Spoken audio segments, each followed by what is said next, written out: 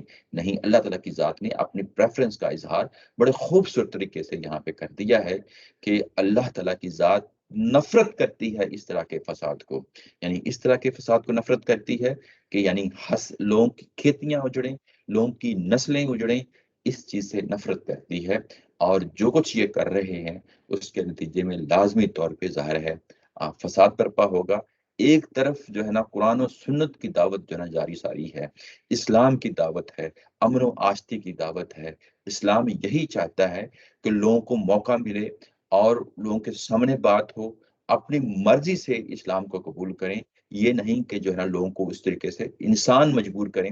اس طرح کی ایسی کوئی چیز نہیں ہے، یعنی جنگوں کو یعنی اٹھانا، اس سے اللہ تعالیٰ کی ذات نے ہاتھ اٹھا دیا ہے۔ یہاں پہ وَإِذَا قِيلَ لَهُ اتَّقِ اللَّهَ، جب ان سے کہا جاتا ہے کہ اللہ کا خوف کرو، اللہ سے ڈرو یعنی اس چیز پہ جب ان کو یعنی متنبہ کیا جاتا ہے کہ جو کچھ تم کر رہے ہو، یعنی اللہ تعالیٰ کی ذات نے واضح کر دیا، چیزوں کو کھول دیا کہ یہ لوگ جو ہے نا جو کچھ کر رہے ہیں اس کے نتیجے میں فساد برپا ہوگا۔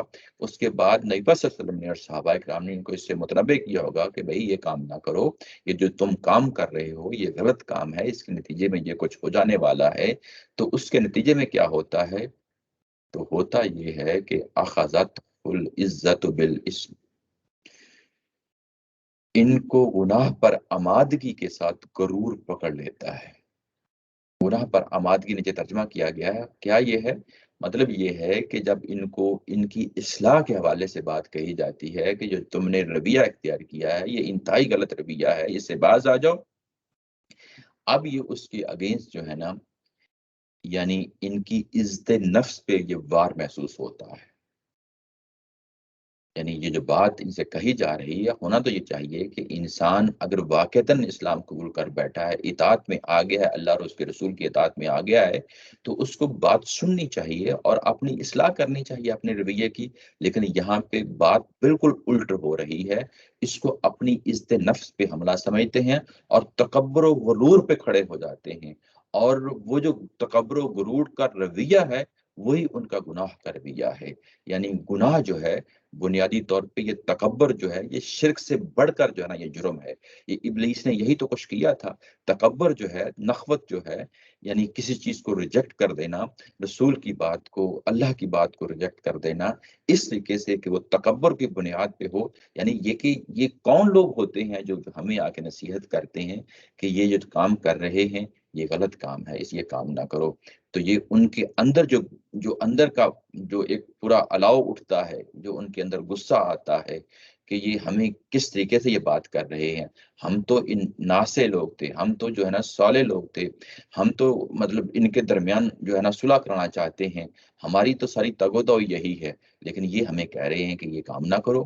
تو یعنی گویا کہ مسلمانوں کو پتہ چل گیا، اللہ تعالیٰ کی ذات نے ان کو بتا دیا ہے، اور وہ بجائے اس کے کہ اپنی اصلاح کرتے، کوئی شرمندگی محسوس کرتے، غرور پہ آ گئے ہیں، نخوت پہ آ گئے ہیں اور تکبر پہ آ گئے ہیں۔ یہ وہ گناہ ہے جو وہ یہاں پہ کر رہے ہیں۔ فحسبہ جہنم، تو یہ ان کا غرور، یہ ان کا تکبر، یہ ان پہ اتمام حجت ہو چکنے کے بعد یہ ان کا رویہ، یہ رویے کے لیے کافی ہے جہنم۔ فحسبہ جہنم، یہ کہا گیا جب یہ اس طریقے سے فریز آتی ہے قرآن مجید میں اندر، تو وہ جو بیسیکلی جو ان کا رویہ ہے اس کو عین اس کی یوں کہہ لیں کہ ریفلیکشن ہوتی ہے، جو یہ بتا دیا جاتا ہے کہ اچھا یہ ان کا رویہ ہے غرور و تکبر کا۔ اب ان کے اس رویے میں تو کوئی تبدیلی نہیں آنی، لیکن ظاہر ہے اس کا نتیجہ اس کے سامنے آ جائے گا۔ وہ جو نتیجہ سامنے آ جائے گا وہ جہنم کی صورت میں ہوگا، وَلَبِئْسَ الْمِہَادُ، اور وہ انتہائی برا ٹھکانہ ہے۔ مہاد کہتے ہیں ٹھکانے کو، مہد یہ مشونے کو کہتے ہیں، مہد سے اسی سے مہاد یہ لفظ نکلا ہے، یعنی جہاں انسان رہتا ہے کمفرٹیبل محسوس کرتا ہے چیزوں کو، اس کے لیے سہولت کی چیزیں ہوتی ہیں، مہاد اس کے لیے یعنی وہ ٹھکانہ جہاں انسان اپنے لیے سہولت محسوس کرتا ہے۔ تو ظاہر ہے یہاں پہ ان کے لیے کہا گیا کہ انتہائی برا ٹھکانہ ہوگا، برا ٹھکانہ ہوگا ان کے لیے جہنم کی صورت میں۔ یہ ایک رویہ تھا جو سامنے آ گیا ہمارے سامنے، اور اس کو ہم نے ابتدائیہ کے ساتھ بھی جوڑ کے دیکھ لیا۔ اب اس کے بالکل جو دوسرے لوگ، جو بالکل اس کے برعکس دوسرے لوگ ہیں، جو اہل ایمان ہیں، ان کا رویہ سامنے رکھا جائے گا۔ وَمِنَ النَّاسِ مَن يَشْرِي نَفْسَهُ ابْتِغَاءَ مَرْضَاتِ اللَّهِ وَاللَّهُ رَءُوفٌ بِالْعِبَادِ۔ لوگوں میں سے وہ لوگ بھی ہیں جنہوں نے بیچ دیا، یشری کا مطلب ہوتا ہے یعنی خریدنا اور بیچنا دونوں اس کے اندر ہوتے ہیں، موقع محل کے مطابق اس کا معنی ہوتا ہے۔ یہاں پہ یہ بیچنے کے معنی میں ہے، یعنی جنہوں نے بیچ دیا اپنی اپنی جانوں کو بیچ دیا۔ کس مقصد کے لیے بیچ دیا؟ وہ ہے ابتغاء مرضات اللہ، اللہ کی خوشی کے لیے، اللہ کی رضا کے لیے، اللہ کی خوشنودی کے لیے۔ ابتغاء کا مطلب ہوتا ہے چاہنا، یعنی اس کی خواہش کرنا، تلاش کرنا، اس کے لیے استعمال ہوتا ہے۔ یعنی اللہ کی رضا جوئی کے لیے اپنا سب کچھ، جان تک ان لوگوں نے کھپا دی، اور اس کے بعد کہا ہے واللہ رؤوف بالعباد، بے شک اللہ تعالیٰ کی ذات ان لوگوں پہ بہت مہربان ہے۔ رؤوف کا مطلب ہوتا ہے بہت مہربان، بالعباد ان بندوں کے ساتھ۔ یعنی ومن الناس کا لفظ لا کے کہ انسانوں میں سے انسان، یعنی جو اس وقت آڈینس ہے جن کے سامنے یہ قرآن پیش کر رہا ہے، صحابہ اکرام کی جماعت ہے، ان کی تصویر ہے یہاں پہ بیان کی گئی۔ ابھی تک سورہ بقرہ کے اندر اگر آپ دیکھیں تو صحابہ کی جانثاری، صحابہ کی قربانیاں، صحابہ کا جو ہے نا اسلام کے لیے جو ان کی یعنی اپنے اندر سے یعنی ایک چیز کو محسوس کرنا کہ ہم موقع آیا ہے اس کے مطابق جو ہے نا سب کچھ نشاور کرنے کے لیے تیار ہو گئے ہیں، اس کی جو تصویر کشی کی گئی ہے وہ اس آیا کے اندر ہے۔ یعنی صحابہ کا جو اصل عمل ہے وہ سب کچھ انہوں نے تج دیا، یعنی قربان کر دیا اس اسلام پہ۔ یعنی یہ کہ اب ظاہر ہے کہ ہم اس کو نظم میں دیکھیں گے، نظم کے اندر کیا کہا جا رہا ہے؟ نظم کے اندر یہی کہا جا رہا ہے کہ تم نے توحید کو اختیار کرنا ہے، تمہارے اندر شریعت کا بیان شروع ہو گیا ہے، حلال و حرام کی چیزیں تمہیں بیان کر دی گئی ہیں، اور اس کے بعد رمضان کی چیزیں تمہارے سامنے رکھی گئی ہیں، شریعت کے دوسرے پہلو سامنے رکھے گئے ہیں۔ جو پہلو ان کے سامنے آ رہے ہیں وہ ان کے سامنے سرنڈر کرتے جا رہے ہیں۔ جب انہیں قتال کی بات کی گئی، قتال کی بات ظاہر ہے کہ دوسرے فریق سے تھوپی جائے گی، اور یہ اس کے اندر جو ہے نا ظاہر ہے کہ فرقہ مخالف کے طور پہ اتریں گے اور اپنی حفاظت کے لیے اتریں گے، وہاں پہ بھی یہ کوئی پسو پیش کام نہیں لے رہے، وہاں پہ بھی اس کے لیے جان تک کھپانے کے لیے تیار ہیں۔ جب ان کو انفاق فی سبیل اللہ کی بات کہی گئی، اپنا مال دینے کے لیے تیار ہیں، سب کچھ جو ہے نا مال اور جان سب کچھ قربان کرنے کے لیے تیار ہیں۔ ایک ہی ٹارگٹ ہے، وہ ہے تقوی۔ کسی طرح ہمارا رب، ہمارا اللہ ہمارے ان معاملات سے خوش ہو جائے، اس کی خوشنودی ہمیں مل جائے، مرضات اللہ، اللہ کی خوشنودی ہمیں مل جائے۔ اور اس کے جواب میں اللہ نے جو یہاں پہ جملہ لایا ہے وہ ہے واللہ رؤوف بالعباد۔ اللہ تعالیٰ کی ذات اپنے بندوں پہ بڑی مہربان ہے، بڑی عنایتیں کرنے والی، بڑی رحمتیں کرنے والی ہے۔ یعنی ایک طرف سب کچھ لگا دینے والے لوگ ہیں اور دوسری طرف سب کچھ دینے والے، یعنی دینے والی اللہ تعالیٰ کی ذات ہے۔ یہ جو رؤوف کا لفظ ہے، یہ میں بتاؤں، یہ الف لام کے بغیر آتا ہے قرآن مجید کے اندر، 10 جگہوں پہ آیا ہے۔ پورے قرآن مجید کے اندر یہ 10 جگہوں پہ آیا ہے، اور 10 جگہوں پہ میں سے 8 جگہوں پہ یہ رؤوف اور رحیم کے ساتھ مل کے آیا ہے۔ 2 جگہ ہیں جو جہاں پہ یہ عباد کے ساتھ مل کے آیا ہے۔ یہ دونوں جگہوں کے لیے صحابہ اکرام کو جو ہے نا یہ لفظ مخاطب کیا گیا ہے۔ یعنی آل عمران جو اس کے بعد سورہ آئے گی، جو اس کے ساتھ جڑا سورہ ہے، وہاں پہ بھی آپ یہ رؤوف بالعباد جو ہے نا لفظ جا کے وہاں پہ دیکھیں گے۔ باقی ہر جگہ قرآن مجید کے اندر رؤوف اور رحیم اللہ تعالیٰ کی ذات کے لیے آیا ہے۔ سورہ توبہ میں ایک وحد مقام ہے، وہاں پہ یہ نبی پاک صلی اللہ علیہ وسلم کے لیے رؤوف اور رحیم کا لفظ استعمال کیا گیا ہے۔ یعنی نبی پاک صلی اللہ علیہ وسلم کے لیے واحد مقام ہے جو سورہ توبہ کے اندر جا کے دیکھیں گے، سورہ بقرہ اور سورہ آل عمران میں صحابہ اکرام کے لیے رؤوف بالعباد اللہ تعالیٰ کی ذات کے لیے استعمال ہوا ہے، اور ساتھ عباد کا لفظ آیا ہے۔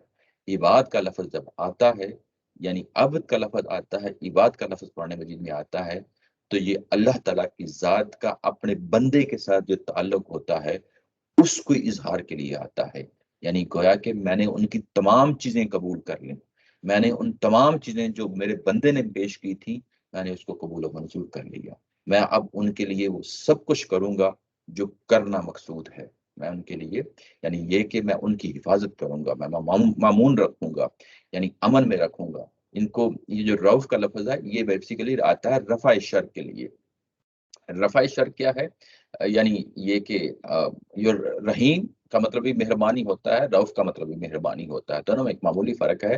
فرق یہ ہے کہ رحیم جو ہوتا ہے وہ مہربان، یعنی میں اس کی مثال دیتا ہوتا ہوں کہ ہم اپنے بچوں کو سب کچھ دینے کے لیے تیار ہوتے ہیں، یعنی ہر اچھی چیز دینے کے لیے تیار ہوتے ہیں، یہ ہماری رحمت کا پہلو ہوتا ہے۔ ہم یہ چاہتے ہیں کہ ہمارے بچے کسی یعنی غلط چیز کے ہاتھ نہ یعنی لگ جائیں، تو جب یہ اظہار کر رہے ہوتے ہیں تو یہ رفع شر کے لیے کر رہے ہوتے ہیں ہم، کہ تاکہ ان کے ساتھ کوئی برا معاملہ نہ ہو جائے، یہ بھی رحمت کا معاملہ ہوتا ہے۔ تو یہاں پہ بھی رؤوف بالعباد لا کے رحمت کا معاملہ ہے کہ میں ان کے لیے اب تمام حفاظتوں کا انتظام کروں گا۔ یہ جتنے بھی شر پیدا کر لیں، جتنا بھی فساد پیدا کر لیں، یہ اگر ان سے اپنے سے بھی غلطی ہوتی ہے تو میں غفور الرحیم، میں ان کو بھی معاف کر دوں گا، لیکن میرا جو اصل کام ہے وہ یہ کہ میں اپنے بندوں کے ساتھ ہمیشہ مہربانی کا معاملہ کروں گا، میں ان کو اپنے نتیجے تک پہنچاؤں گا۔ یہ وہ پہلو ہیں جو سامنے رکھیں، دونوں فریقوں کو سامنے لا کے یہ چیز بیان کر دی گئی ہے۔ اس کے بعد جو ہے نا اگلی بات جو بیان کی گئی ہے وہ یہ ہے، یا ایھا الذین آمنوا ادخلوا فی السلم کافہ۔ یہ جو 2 رویے اوپر بیان ہوئے ہیں، اے ایمان والو ان کو سامنے رکھو۔ یہ جو اوپر 2 رویے جو ہے نا بیان کیے گئے ہیں، اگر آپ دیکھیں کہ نیچے استاد محترم نے لکھا ہے بریکٹ کے اندر، ایمان والو، ایمان کے ساتھ یہ 2 رویے نہیں ہو سکتے۔ یعنی یہ جو اوپر 2 رویے بیان کیے گئے ہیں کہ ایک رویہ وہ ہے کہ جو سب کچھ قربان کر دینے والا ہے، اور ایک رویہ وہ ہے جو فساد فی الارض کا ہے، وہ زمین کے اندر تباہی و بربادی کا منصوبہ ہے۔ یہ 2 رویے نہیں ہو سکتے ایٹ اے ٹائم، یہ 2 رویے نہیں چل سکتے، ایک ہی رویہ چل سکتا ہے۔ اور اس رویے کے لیے یہاں پہ کہا گیا ہے کہ اے ایمان والو، اس میں خطاب اگر آپ دیکھیں تو اصلاً اہل ایمان کو ہی مخاطب کیا گیا ہے، لیکن اگر آپ دیکھیں بات کو کن کو پہنچانا مقصود ہے، انہی منافقین کو بات پہنچانا مقصود ہے جن کے لیے اس سے پہلے والا جو اوپر پیراگراف ہم نے فساد کے حوالے سے پڑھا تھا. یہ دو رویے جو ہیں یہ ٹھیک نہیں ہیں. ایک ہی رویہ اختیار کرو، اور کافت، یعنی یہاں پہ لفظ آیا ہے کافہ، یعنی یہ کہ سارے کے سارے جو ہے تم، یعنی یہ کہ جو بھی دم بھرتا ہے کہ میں مسلم ہوں، میں مومن ہوں، میں ایمان لے آیا ہوں، اس کو ایک ہی رویہ رکھنا چاہیے. وہ رویہ کیا ہے؟ وَمِنَ النَّاسِ مَن يَشْرِي نَفْسَهُ ابْتِغَاءَ مَرْضَاتِ اللَّهِ. یہاں پہ سلم کا لفظ، یعنی پھر سلم کا لفظ آیا ہے. یہ جو سلم کا لفظ آیا ہے، یہ اس کا معنی اسلام بھی ہوتا ہے، یعنی دین جس کو ہم کہتے ہیں وہ بھی اس کے معنی میں آتا ہے. اس کا معنی اطاعت بھی ہوتا ہے. اسلام کا اٹ سیلف معنی اطاعت، فرما برداری ہے، سرنڈر کرنا ہے، جیسے ہمیں معلوم ہے. یہ ڈفرینٹ شیڈز ہیں. بعض اوقات ہم اسلام کہہ کے اطاعت کہتے ہیں، بعض اوقات اسلام کہہ کے ہم دین اسلام کہتے ہیں. یہ بھی ظاہر اس کے اندر آتا ہے. یہ جو سلم کا لفظ آیا ہے، یہ حرب جو جنگ ہوتی ہے اس کے مخالف بھی لفظ استعمال ہو جاتا ہے، یعنی امن کے لیے بھی استعمال ہو جاتا ہے. جب ہم یہ کہتے ہیں کہ اسلام جو ہے دین امن ہے، تو وہ بیسیکلی یہی پہلو ہے جو سامنے ہوتا ہے. یعنی اس کے اندر تینوں شیڈ ہیں. تینوں شیڈز کون کون سے ہیں؟ یعنی اسلام، دین اسلام بھی آ جاتا ہے، اطاعت بھی آ جاتا ہے، اور امن و آشتی بھی آ جاتا ہے. تو یہ آپ ترجمے دیکھیں گے تو ظاہر ہے یہ مختلف لوگوں نے اس لفظ کا ترجمہ کرتے ہوئے مختلف معنی میں لیا ہے، لیکن یہاں پہ استاد محترم نے اس کو یہ والا جو شیڈ ہے، یہ تینوں شیڈ دراصل ایک ہی شیڈ ہے، وہ ایسی چیز نہیں ہے. جب ہم اسلام کہتے ہیں تو امن و آشتی کا اسلام ہوتا ہے. جب ہم اطاعت کہتے ہیں تو اسلام سے ہے ہی سرے سے اللہ اور اللہ کے رسول کی اطاعت کا نام ہے. تو یہاں پہ وہ والا شیڈ جو ہے جو اطاعت کا ہے اس کی بات ہو رہی ہے، کہ اوپر جو دو رویے ہیں، کیونکہ ہم نظم کی روشنی میں دیکھ رہے ہیں، تو ہم یہ کہہ رہے ہیں کہ اوپر والے جو دو رویے ہیں ان کو سامنے رکھو، اور تم سب کے سب ایک ہی رویے میں داخل ہو جاؤ. اور اس کے بعد کہا وَلَا تَتَّبِعُوا خُطُوَاتِ الشَّيْطَانِ، اور شیطان کی پیروی مت کرو. شیطان کی پیروی مت کرو. شیطان کی پیروی کیا ہے؟ اب ہم ظاہر ہے یہاں پہ کنٹیکسٹ میں دیکھیں گے، نظم میں دیکھیں گے. شیطان کی پیروی یہ ہے کہ وَإِذَا تَوَلَّىٰ سَعَىٰ فِي الْأَرْضِ لِيُفْسِدَ فِيهَا وَيُهْلِكَ الْحَرْثَ وَالنَّسْلَ. یہ شیطان کی پیروی ہے. یہ شیطان کی پیروی سے بچو، اس کے اتباع سے بچو، جس سے کھیتی اور نسلیں تباہ و برباد ہوتی ہیں. اِنَّهُ لَكُمْ عَدُوٌّ مُبِينٌ، وہ تمہارا واضح دشمن ہے. ڈے 1 پہ اس نے اناؤنس کر دیا تھا کہ میں ذریت آدم کو جو ہے نا میں پھسلا کے رہوں گا. اور جب کہ یہ اللہ کی دعوت اٹھی ہے، اللہ کے رسول موجود ہیں آپ کے سامنے، اور اگر تم فساد برپا کرتے ہو تو یہ شیطان کے قدموں کی پیروی کر رہے ہوں گے. فَإِن زَلَلْتُم مِّن بَعْدِ مَا جَاءَتْكُم مِّن بَيِّنَاتٍ، اگر تمہارے قدم ڈگمگا جاتے ہیں. زللتم، اگر یہ کا معنی ہوتا ہے یعنی یہ کہ اکھڑ جانا، قدم ڈگمگا جانا، لغزش کھا جانا، اس کا معنی ہوتا ہے من بعد ما جاءتکم البینات، اس کے بعد کہ تمہارے پاس واضح طور پہ بینات آ چکی ہیں. بینہ کا مطلب یہ ہوتا ہے جو چیز واضح ہو، obvious ہو، کلیئر ہو، اس کے بارے میں دو رائے نہیں ہو سکتی، اس کو ہم بینہ کہتے ہیں. تو یہاں بینات سے مراد کیا ہے؟ بینات سے مراد یہ ہے کہ جو اوپر تنبیہ آپ کو کر دی گئی ہے، جو تنبیہات تمہیں بتا دی گئی ہیں کہ یہ دو رائے نہ اختیار کرو، دو رویے نہ اختیار کرو، ایک رویہ اختیار کرو، ورنہ تم شیطان کی پیروی کر رہے ہوگے. یہ تمہیں واضح طور پہ یہ بتا دیا گیا ہے، فور ون کر دیا گیا ہے. فَاعْلَمُوا أَنَّ اللَّهَ عَزِيزٌ حَكِيمٌ، تو یاد رکھو کہ اگر تم اس کے باوجود جو ہے نا لغزش کھا جاتے ہو تو اللہ تعالیٰ کی ذات بڑی زبردست ہے، بڑی حکمت والی ہے. اللہ تعالیٰ کی ذات بڑی زبردست ہے اور بڑی حکمت والی ہے. یہ دو صفات ہیں یہاں پہ، اور بڑی گہری صفات ہیں یہاں پہ لائی گئی ہیں. ان کو بھی ظاہر ہے ہم دیکھتے ہیں نیچے 563 کا جو حاشیہ ہے وہ اسی سے متعلق ہے. یہ عزیز کا مطلب ہوتا ہے زبردست، حکیم کا مطلب ہوتا ہے حکمت والا. جہاں پہ بھی اللہ تعالیٰ کی ذات کی جو ہے نا کوئی صفات آتی ہیں، رک کے ٹھہر کے ان کو دیکھ لینا چاہیے کہ یہ کس مقصد کے لیے آئی ہیں. یہاں پہ جس مقصد کے لیے آئی ہے میں آپ کے سامنے رکھ دیتا ہوں. اللہ تعالیٰ کی ذات بڑی زبردست ہے. نیچے اس کو میں سمرائز جیسا کہ میں کر رہا ہوں، وہ اس کے عزیز کے حوالے سے بھی دو پہلو ہیں اور حکیم کے حوالے سے بھی دو پہلو ہیں. دو پہلو کس پہلو سے؟ یعنی جب ہم عزیز کہیں گے تو ایک اللہ تعالیٰ کی ذات کا پہلو ہے اور ایک انسانوں کا پہلو ہے. دونوں پہلوؤں کو ہم دیکھتے ہوئے آگے چلتے ہیں.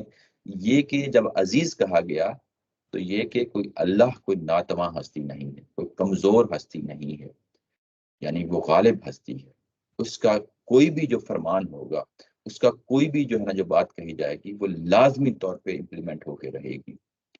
یہ پہلو ہے جو چیز سامنے رہنی چاہیے۔ ایسا نہیں ہے کہ وہ یعنی کمزور ہو، ناتواں ہو، تمہیں بس ویسے ہی ٹھنڈے پیٹوں برداشت کر لے، ایسا نہیں ہوگا۔ یعنی تمہارے ان اعمال کے کوئی کانسیکوینسز ہوں گے، کوئی نتائج ہوں گے، وہ نتائج جو ہیں وہ لازمی ان نتائج تک پہنچائے گا۔ وہ غالب ہے، وہ توانا ہے، وہ کمزور نہیں ہے۔ یہ اللہ تعالیٰ کی ذات کا پہلو ہے۔ انسانوں کا پہلو یہ ہے کہ تم جو کچھ بھی کر لو، تم جو کچھ بھی کر لو، تم کر تو شیطان ہی کی پیروی کر رہے ہو، اپنی ان چالوں سے اللہ کا کچھ بھی نہیں بگاڑ سکو گے۔ اپنی ان چالوں سے اللہ کا کچھ نہیں بگاڑ سکو گے، کیونکہ اللہ غالب، اللہ زبردست ہے، اس کے سامنے تمہاری کچھ بھی چلنے والی نہیں۔ زمین میں بھلے جتنا مرضی فساد برپا کر لو، بالآخر تمہیں تباہ و برباد تم نے خود ہو جانا ہے، مسلمانوں نے تباہ و برباد نہیں ہونا۔ تو یہ وہ پہلو ہے جو عزیز کے حوالے سے ہے۔ حکیم ہونے کے پہلو سے یہ ہے کہ اللہ تعالیٰ کی ذات حکیم ہے۔ جو رویے تم نے دو رویے اختیار کیے ہیں، ان میں سے کہا جا رہا ہے کہ ایک رویے پہ آ جاؤ جو صحابہ اکرام کا رویہ ہے۔ اگر تم نے یہ اس کے باوجود ڈگمگا جاتے ہو، ٹھوکر کھا جاتے ہو اور اس شیطانی راستوں پہ چلے جاتے ہو، تو جو مسلمان ہیں، جو حقیقتاً اہل ایمان ہیں، ان کی بھی تو اپنی جگہ آزمائش ہو رہی ہے، وہ بھی تو آزمائشوں سے گزریں گے، وہ نکھر کر جو ہے نا وہ بہتر ہو جائیں گے۔ لیکن یہ کہ تمہاری جو آزمائش ہے، وہ جو تمہیں موقع مل رہا ہے، یہ پیمانہ بھر لو اپنا، یعنی تم اپنے فساد میں جہاں تک پہنچنا ہے پہنچ جاؤ، وہ تمہیں اپنے انجام تک پہنچائے گا۔ یعنی یہ پہلو اللہ تعالیٰ کی ذات کی حکیم ہونے سے پہلو ہے۔ وہ ایسا نہیں کرتا کہ وہ کوئی اگر اس کے خلاف کھڑا ہوتا ہے تو ادھر اس نے کوئی حرکت کی، ادھر اس کی جو ہے نا گردن دبوچ لی، ایسا نہیں کرتا۔ وہ لوگوں کو مہلت دیتا ہے۔ جن لوگوں نے واپس مڑنا ہوتا ہے، پلٹنا ہوتا ہے، وہ پلٹ بھی جاتے ہیں اس دوران، یہ اس کی حکمت کا تقاضا ہوتا ہے۔ لیکن اگر کوئی لوگ نہیں جو ہے نا پلٹتے اور رسولوں کے دور میں نہیں پلٹتے، تو ان پہ اتمام حجت ہو چکنے کے بعد ایک مرحلے پہ وہ خود فیصلہ کر لیتا ہے کہ اب ان کا خاتمہ ہو جانا ہے۔ یہ اس کی حکمت کا پہلو ہے۔ اس میں ہدایت و ضلالت کے وہ تمام پہلو آ جاتے ہیں۔ اب یہ کہ اپنے نتائج تک جو ہے نا حکمت کے طور پہ پہنچائے گا، یہ وہ جو پہلو ہے۔ اور جو اس کے بعد یہ کہ تمہیں اپنی جو ہے نا اس حیثیت کو نہیں بھولنا چاہیے۔ یقیناً تمہیں ظاہرہ اس وقت مہلت مل رہی ہے، اور یہ مہلت جو مل رہی ہے اس سے شاید تمہیں معلوم ہو رہا ہے کہ ہم ہی کامیاب ہیں، لیکن ایسا نہیں ہوگا۔ یہ اس کی حکمت کا تقاضا ہے کہ وہ تم سے بھی ابھی کوئی ایسی چیز نہیں چھینتا، وہ تمہیں اپنے حالات کے مطابق تمہیں کھل کھیلنے کی جو ہے نا مواقع مہیا کر رہا ہے۔ لیکن یہ ایک سٹیج آئے گی، اس کی حکمت کے تحت جو ہے نا وہ معاملہ طے ہو جائے گا، اور وہ ان تمام معاملات کو جو ہے نا وہ اپنے طریقے سے وہ مینج کر لے گا۔ تمہارا کچھ نہیں اس ذات کے سامنے چلنے والا۔ یہ وہ پہلو ہے جو سامنے رہنا چاہیے اللہ کی حکمت کے حوالے سے، اللہ کے غالب ہونے کے حوالے سے۔ اسی کے ساتھ آج کا یہ سیشن ہم ختم کرتے ہیں۔ کوئی سوال ہو تو لے لیتے ہیں۔ وآخر دعوانا ان الحمد للہ رب العالمین۔